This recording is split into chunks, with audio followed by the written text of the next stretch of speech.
going to talk about something that is going to hurt you, but you need it. You have been lied to forever.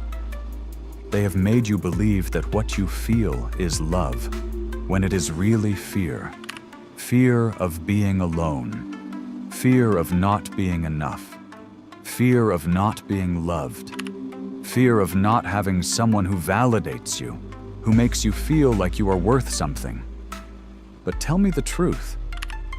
What would happen if that person disappeared tomorrow? Would you still feel complete?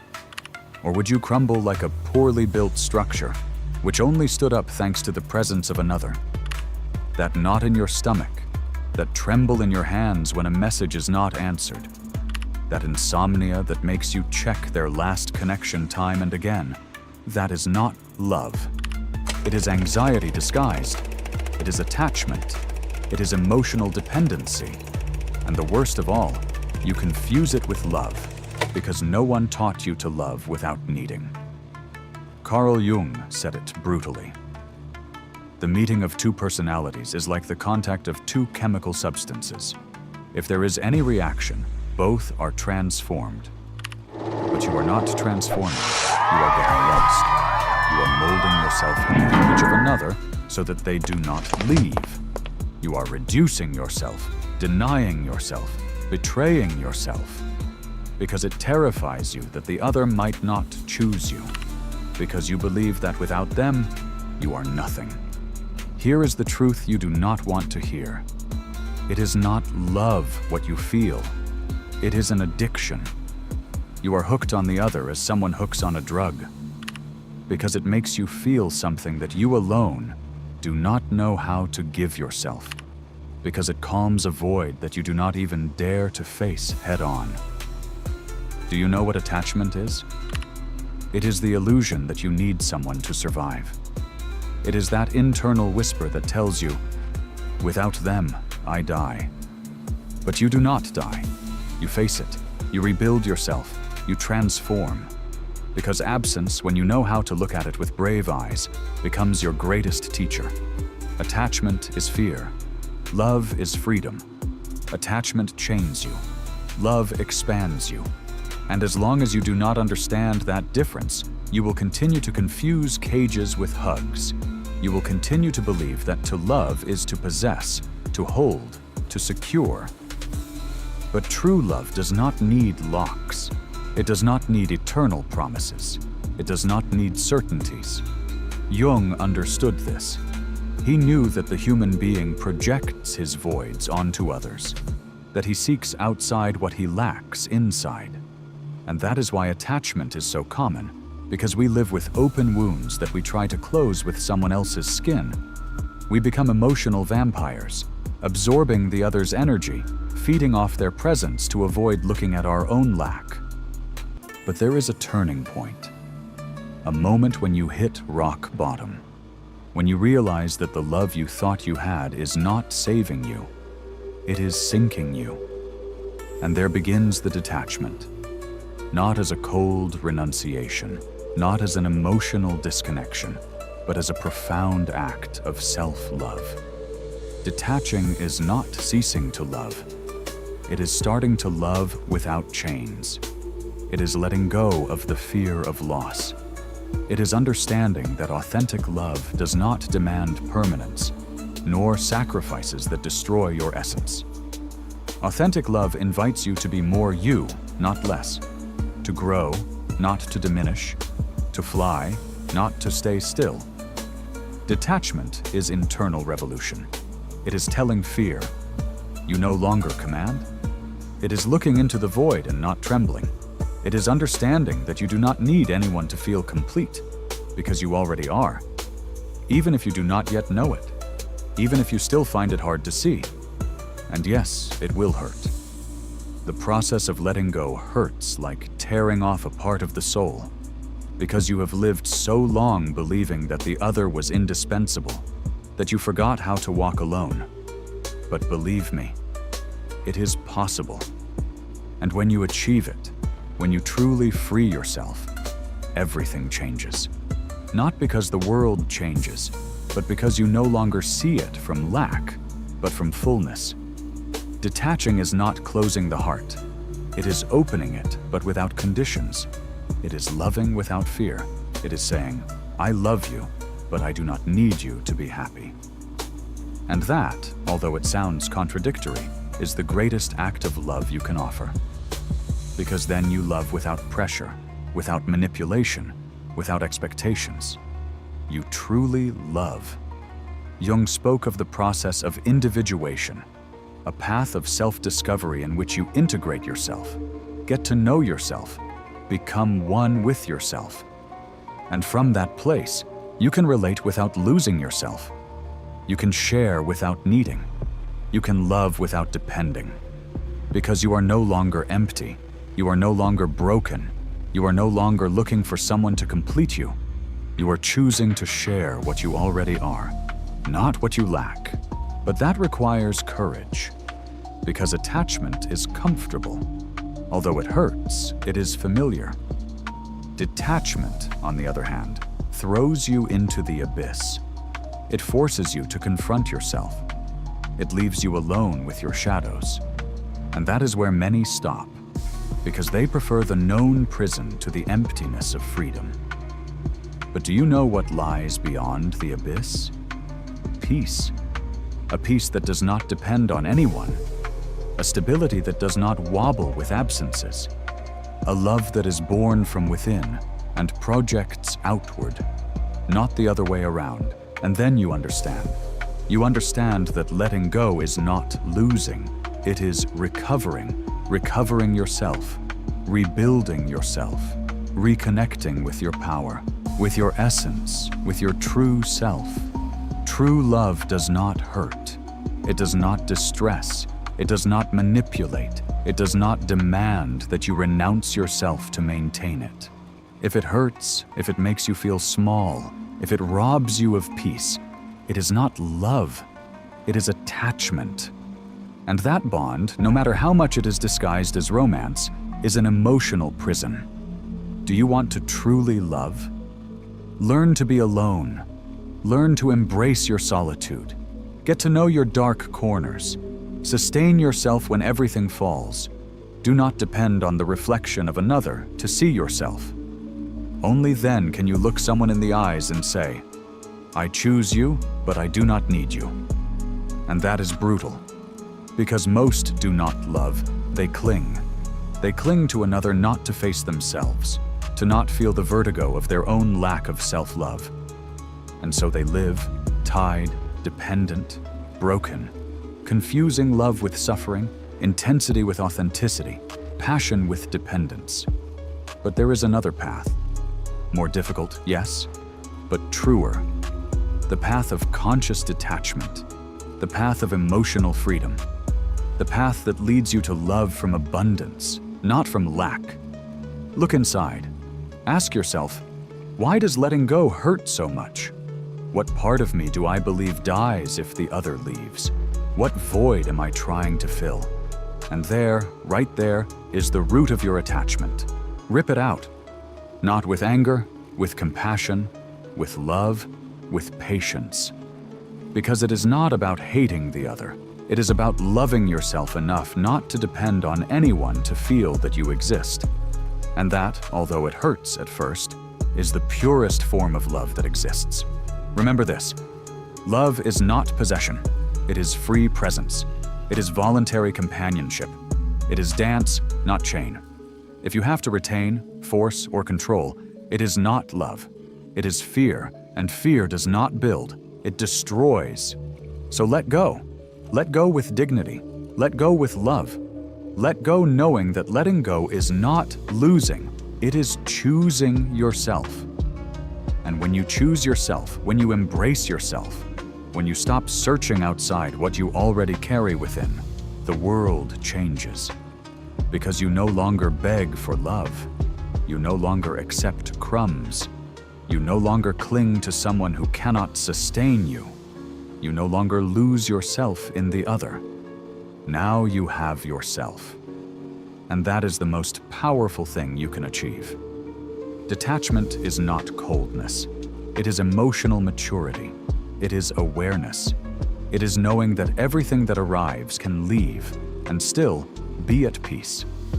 It is understanding that true security is not in the other, it is in you.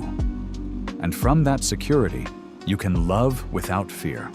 You can open up without demands. You can share without losing yourself, because you are no longer looking for someone to complete you. You are choosing to share your fullness. That is the message. Brutal, yes. Painful, also. But necessary. Because as long as you keep calling your need love, you will remain trapped. You will continue to suffer. You will continue to repeat patterns that only destroy you. It is time to wake up, to look attachment in the eyes and say, I no longer need you. It is time to walk towards real love. A love that does not chain, that does not demand, that does not consume. A love that liberates, that accompanies, that builds. And that love begins with you, not with another, with you, in you.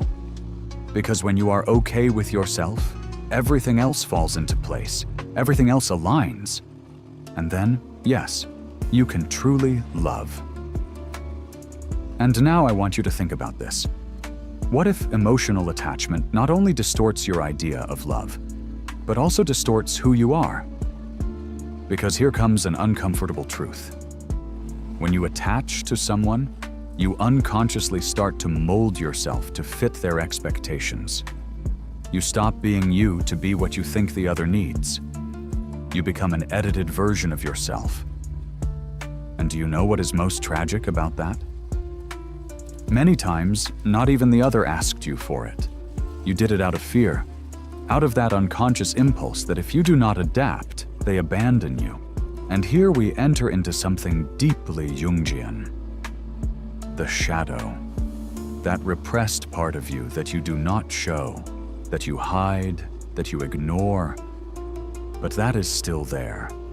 When attachment comes into play, you start building relationships from the mask, from the character, showing only what you believe the other can accept, and leaving out your wounds, your real desires, your authenticity. And although that keeps you linked, it disintegrates you inside. Emotional dependency not only ties you to the other, it distances you from you. You lose your center, you forget your own limits, you stop listening to your intuition, you start living according to the other.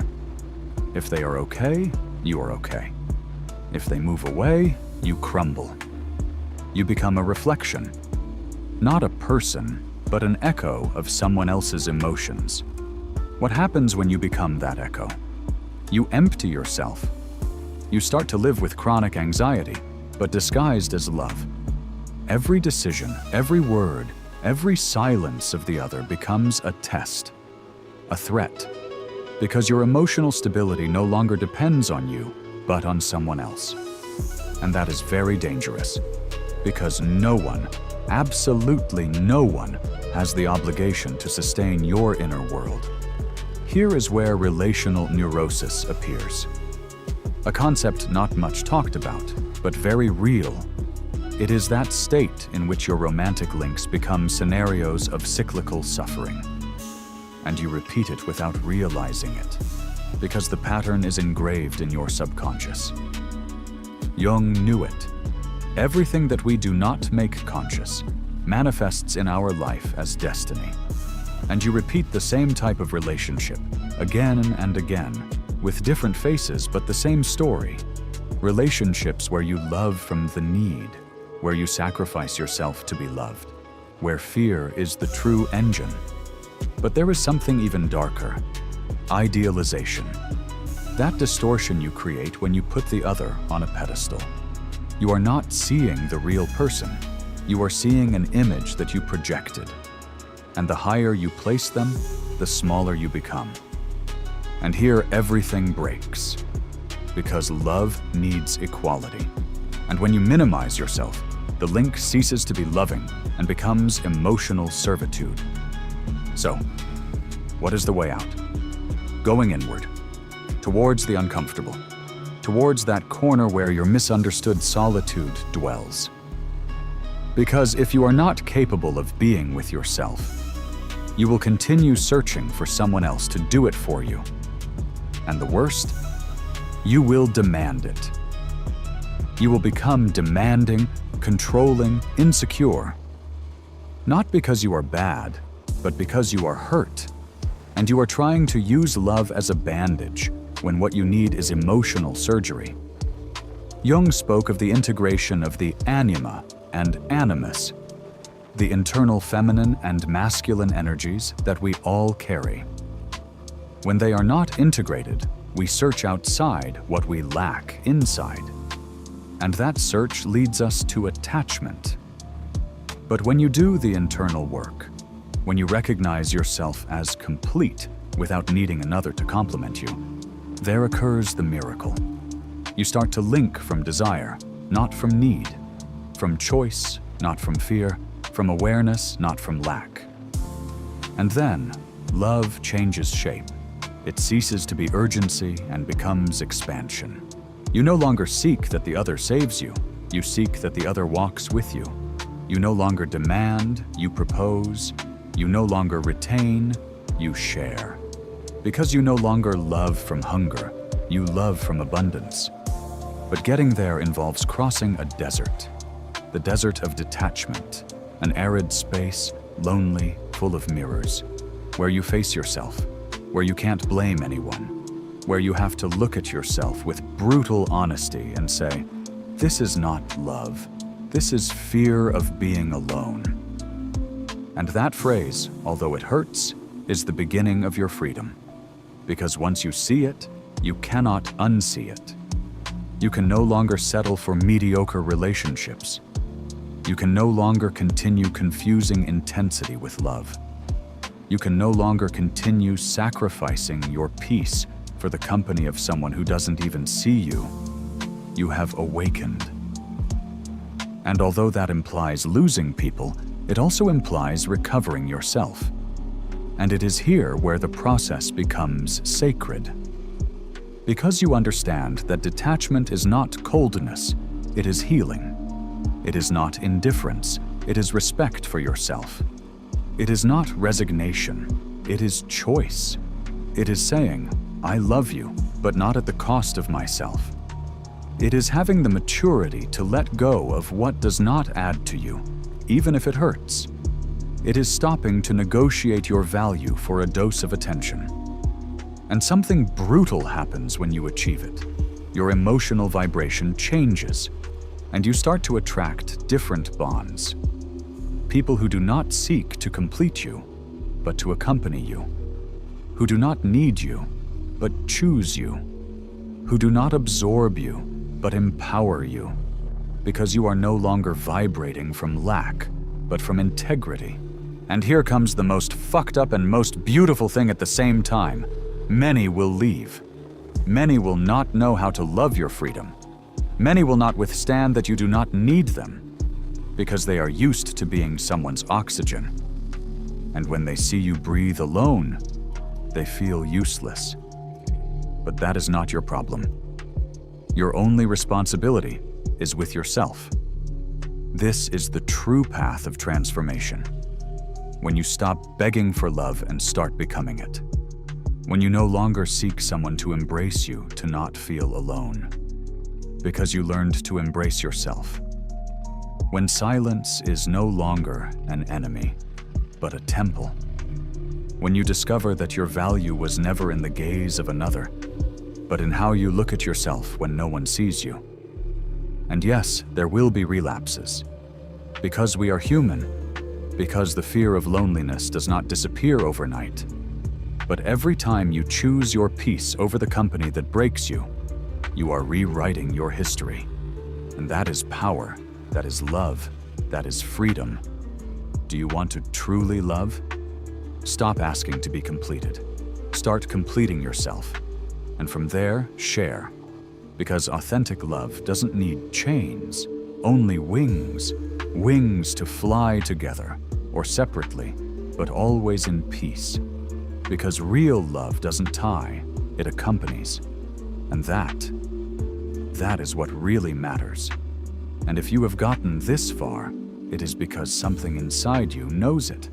Because there is an internal voice, very small, perhaps silenced for years, that starts to scream from the depths. Enough. This is not love. This is breaking me. And that voice, no matter how much you try to silence it with excuses, with empty promises, with the maybe they will change, with the it's not that bad. That voice will no longer be silenced. Now we go deeper. We go to the origin. Because emotional attachment does not begin in the present relationship. It is not the fault of the other. It started much earlier. It started in your childhood. In that first moment when someone, perhaps unintentionally, taught you that to be love, you had to do something in return. Be good, be calm, be useful, be perfect, be invisible, adapt, do not bother, do not cry too much, do not get angry, do not be yourself. From that moment you learned that love came with conditions, that to receive it, you first had to deserve it. And that's where it all began. The adult who suffers for love today is the child who never felt enough. And here is the real wound. It is not the other who breaks you. It is you repeating the script you learned when you still did not know how to name your emotions. Jung called it the wounded inner child. And it is not a cheesy metaphor. It is a psychic reality. That child lives inside you. And if you do not listen to him, he takes control. He makes you act from pain, not from awareness. He makes you cling, beg, tolerate the intolerable just to not relive that original wound of abandonment. But there is more. Because when you do not heal that, you fall into another fatal error. You fall in love with the potential, not with the reality. You see in the other not what they are, but what they could be if they changed. And you cling to that future image as if it were a salvation. When they mature, when they understand, when they stop doing this or that. And so, you become a hostage of a promise that never materializes. You live trapped in a relationship with someone who only exists in your head. Meanwhile, you postpone. You postpone your dreams. You postpone your dignity. You tell yourself, just a little more. But that little becomes years, and when you finally open your eyes, you realize that the most valuable time you had, you invested in a relationship that only existed in your hope. That is the most cruel part of attachment. It steals the present in the name of a future that never arrives. But we go further. Because attachment has another face, even harder to see. It makes you addicted to drama. Yes, you read that right. There are people who feel empty in calm. Because they have lived so long on the emotional roller coaster, that healthy love seems boring to them. Intensity becomes the measure of love. If there are no jealousy, no arguments, no breakups, no tearful reconciliations, they feel something is missing. And that is a brutal trap. Because emotional chaos is adrenaline. And like all adrenaline, it hooks. But it does not build. It only wears out.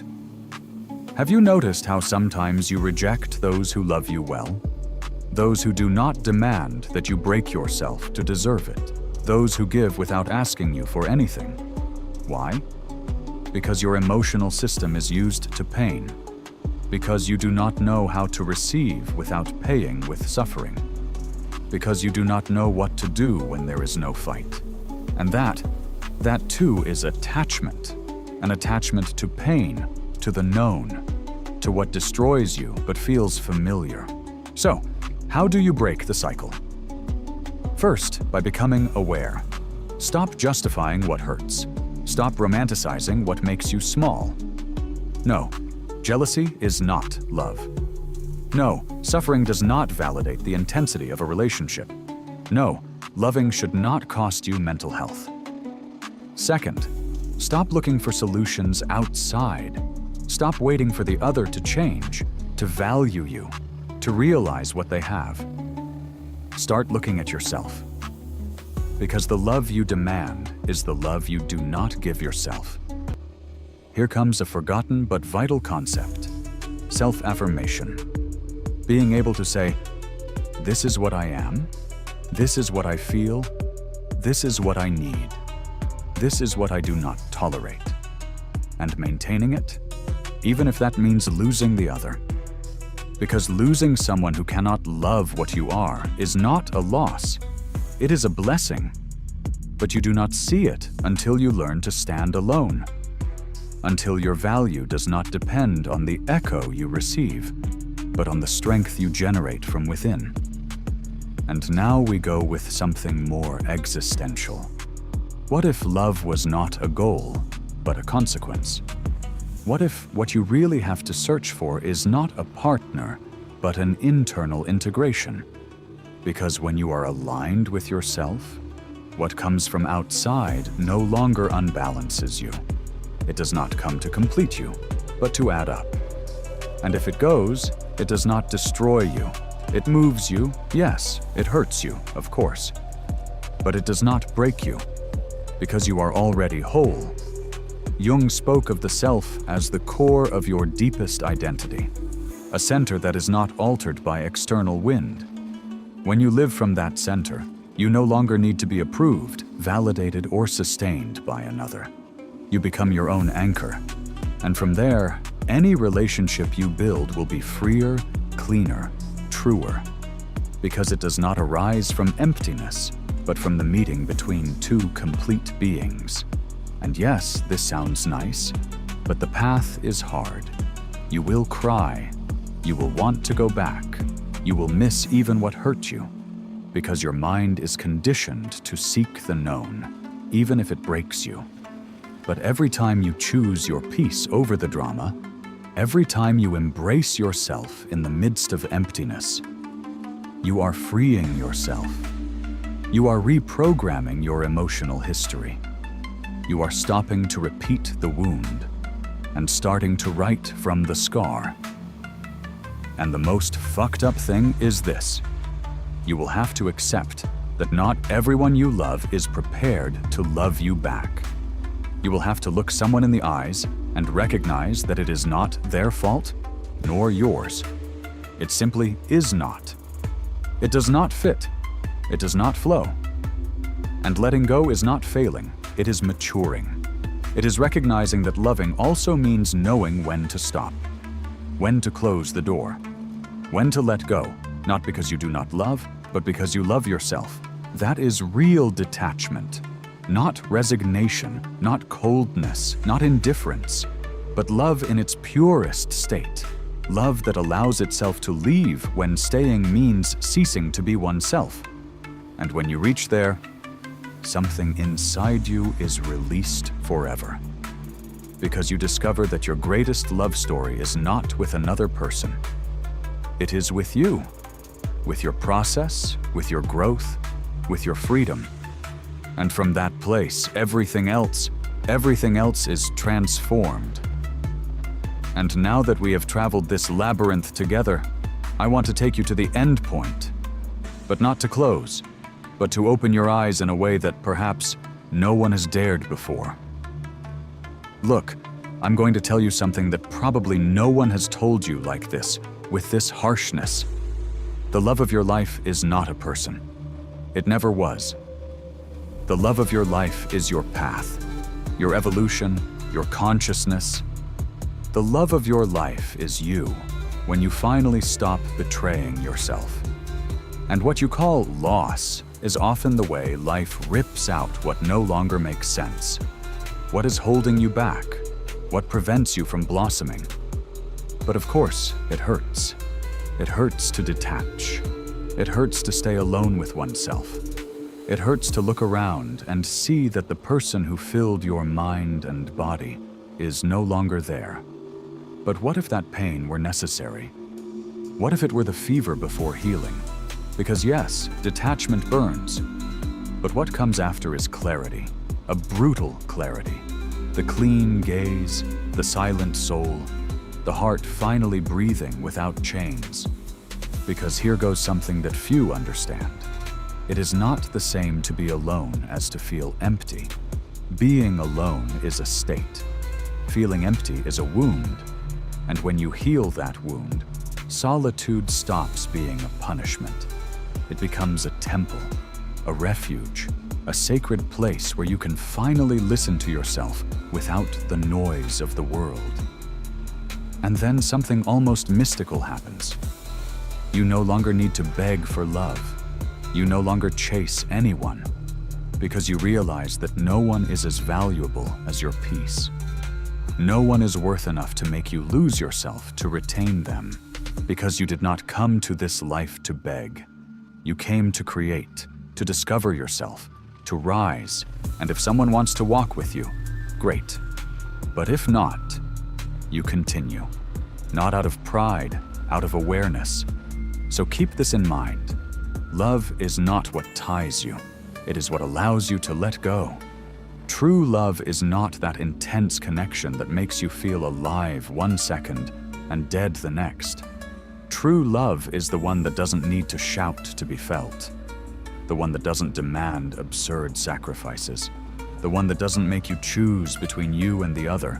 True love does not hurt. What hurts is attachment, the idea, the fantasy, the resistance.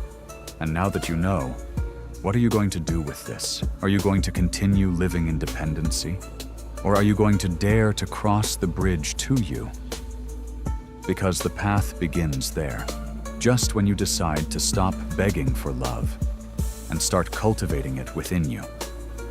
And if you have reached this point, if you have felt even a single sentence pierce you like an invisible knife, I have a proposal for you. Go down to the comments and write this sentence as a commitment to yourself. I choose my peace over fear. Write it, not for me, for you. So that you do not forget. So that every time you feel weak again, you remember this decision. And subscribe if you have not done so yet, because this channel is not to entertain you, it is to break you, and then help you rebuild.